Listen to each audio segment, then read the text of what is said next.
Hello and welcome to the programme. In the first half of 2018, Ukraine's domestic policy got a pronounced pre-election tint, and at the same time, foreign policy showed positive dynamics in the not just relations with the EU but other countries as well. Now, to talk more about Ukraine's achievements on the international arena, we're joined in the studio today by Hennadiy Maksak, the chairman of the Foreign Policy Council Ukrainian Prism. Hello, thank you so much for coming into our studio.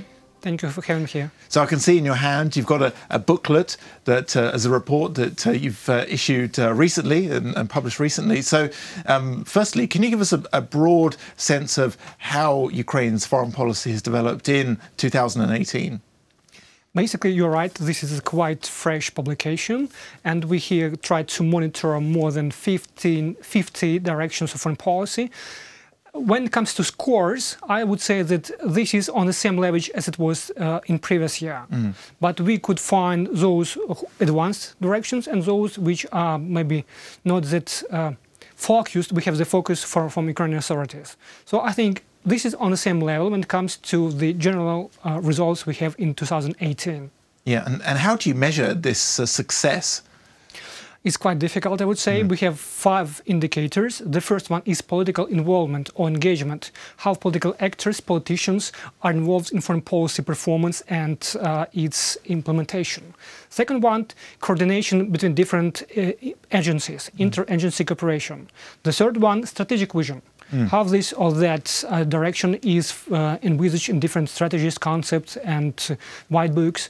So basically this is three major indicators, and the fourth and fifth we have activity, what we have done during the period, and then the results, what we have achieved. And I think a lot of people might know some of the more sort of well-known foreign policy achievements in terms of, for example, Thomas was one of them.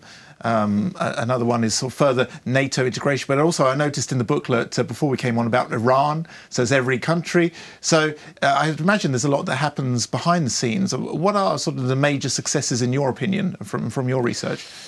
We have the same methodology for all 50 directions. That means that we're trying to assess them on the equal footing. So basically to find something which is more advanced, it means that there should be more success in one of these 5 indicators. When it comes to the winners between different directions, I would name our cooperation with United States, our political dialogue with the European Union, our economic cooperation with the European Union. We have also very good activity and very good results in the Council of Europe. But when it comes to Iran, you mentioned Iran, I think this is the least advanced direction we have at this moment. Iran and Central Asia, yet another direction where we still have to do more to achieve results. Yes, yeah. And how do you compile all this information? This is quite interesting because we're not trying to assess only MFA activity because it's their activity all the time. Yeah. We're trying also to see at Parliament, to see at other ministries, to see at civil society per se. So we're trying to assess how this is the synergy effect when it comes to foreign policy. And yes, we see that we have to analyze different kinds of reports they have. There are public activity like interviews, like podcast, video blogs, and so on and so forth. And we also trying to talk to diplomats and to other experts in this domain. Yeah. Well, that's really interesting, actually, that you said that you don't just mention the Ukrainian MFA, but also video blogs and all this sort of thing, because actually Correct. This is foreign policy. So, I mean, how would you rate Ukrainian foreign policy overall? Do you think it's quite successful? Do you think that a lot of the goals which are set out are achieved, perhaps?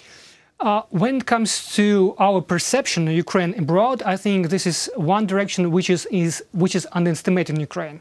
And we put in our recommendations to put more efforts for coordination of this activity, because there is Ministry of Information Policy, there is MFA, there are other institutions and agencies. They do a lot. Basically, frankly, they do a lot, but sometimes they are miscoordinated. They have this synergy effect. So basically they have to put more efforts to have some combined issues, and I think it would help us to be more visible abroad. And what other recommendations do you have in your latest report? We have three sets of recommendations. The first, when it comes to political engagement. Now we're on the verge of parliamentary elections, and now we're in between of our presidential elections. So what we propose to have a kind of briefings for our political parties, which would run for parliamentary elections. We would like to have parliamentary hearings each year on foreign policy to be, for parliamentarians to be more engaged in this process.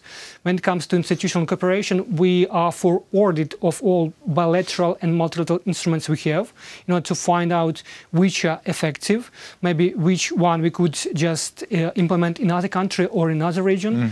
And when it comes to strategic vision, our sore point, I would say, that we still do not have one unique concept of foreign policy.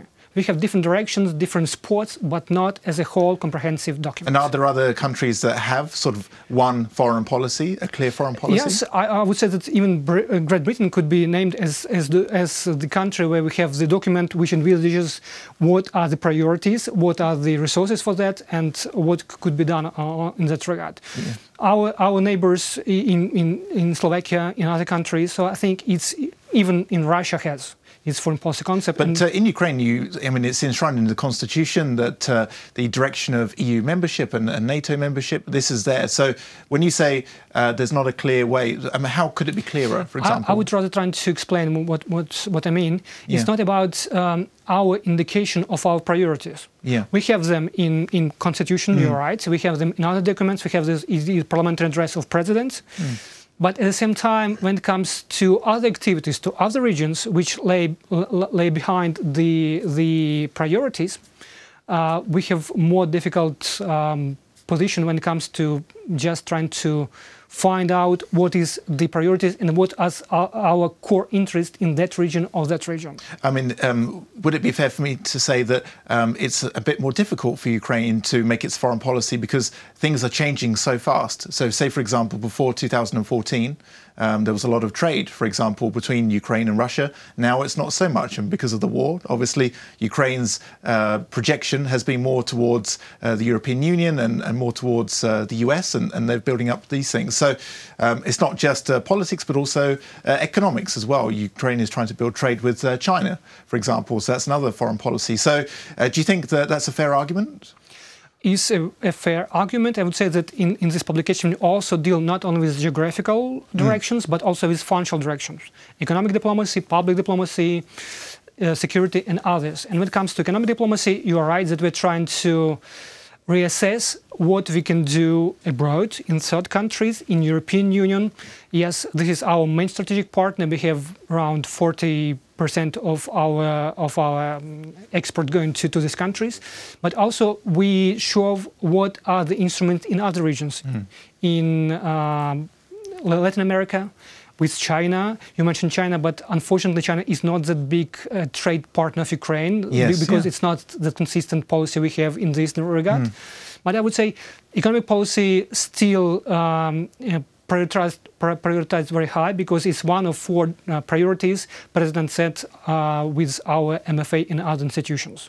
So basically they do a lot, but still there are some areas where it could be more focused on some results. Okay, and just to round up, could you explain a bit more about foreign policy itself and how important it is? Because for a lot of our viewers perhaps watching, they're not quite sure what the purpose of foreign policy is and what sort of strategies they use. Would it be okay to say it's really a tool of influence and a tool of sort of expanding your markets and that sort of thing? What roles does foreign policy play, and for Ukraine especially? I think the role of foreign policy is evolving not only in Ukraine but worldwide. But actually you're right that this is not only about political dialogue, it is about economy, it is about tourism, it is about civil society cooperation. So yet many other areas we have to pay our attention. When it comes to Ukrainian foreign policy, I could define it as a tool how to make welfare of Ukrainians more higher, how to make them more prosperous and more free to go and to have what they want abroad and to feel protected by Ukrainian state. Okay, Hennadiy, thank you so much for coming into our studio today. It was a pleasure. Thank you. Thank you. That was Hennadiy Maksak, the chairman of the Foreign Policy Council Ukrainian Prism. Thanks for watching and stay tuned for more.